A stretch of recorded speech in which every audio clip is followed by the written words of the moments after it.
乡亲啊，讲台湾是第一届来出现到米甲昆酸，这个毒素是互唐菖蒲伯克氏菌污染了后所产生的。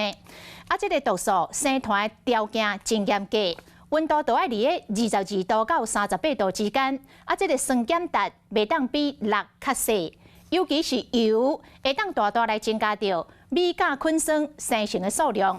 啊，几啊条为着要防生黏，拢会来掺油。也阁有这个米甲昆酸生成了后，不管是掺盐、掺咸的、掺香料，或者是高温来煮来炒，拢无法度甲消灭。所以要注意到食材放伫个室温的时间，以及冰箱温度的设定。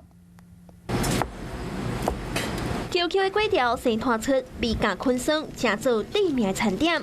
即卖外界拢咧想讲，这个罕见的毒素到底是安怎产生？要有一个特殊的细菌，叫做唐菖蒲伯克氏，然后椰毒甲单胞菌，它喜欢椰子，那它喜欢椰子的油，培养皿里面没有油，细菌活着，可是没办法产生毒素。哦，这个油是必要的。防止粿条黏做火油，无的确提供米甲昆酸生长的好环境。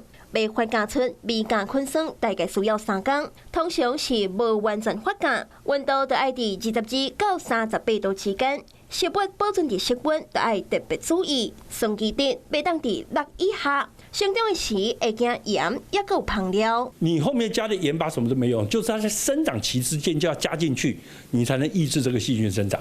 啊，你都等于长出毒素来了，你就没有什么搞不到。在中国甲东非陆续发生过米甲昆酸中毒的事件，造成真侪人死亡。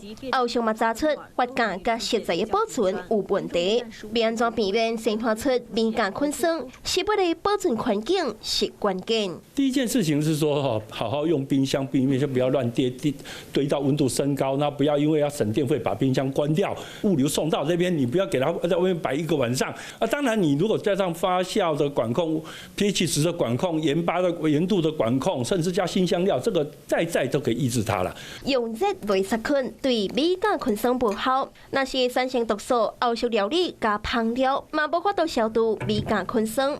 万一不幸食落腹肚，嘛敢会当用支持疗法，等毒素代谢。严重者可能短时间就会无命。Hello， 我是林明瑞。想要抢先掌握最及时的新闻资讯吗？赶快订阅、按赞、开启小铃铛，锁定我们华视新闻的 YouTube 频道。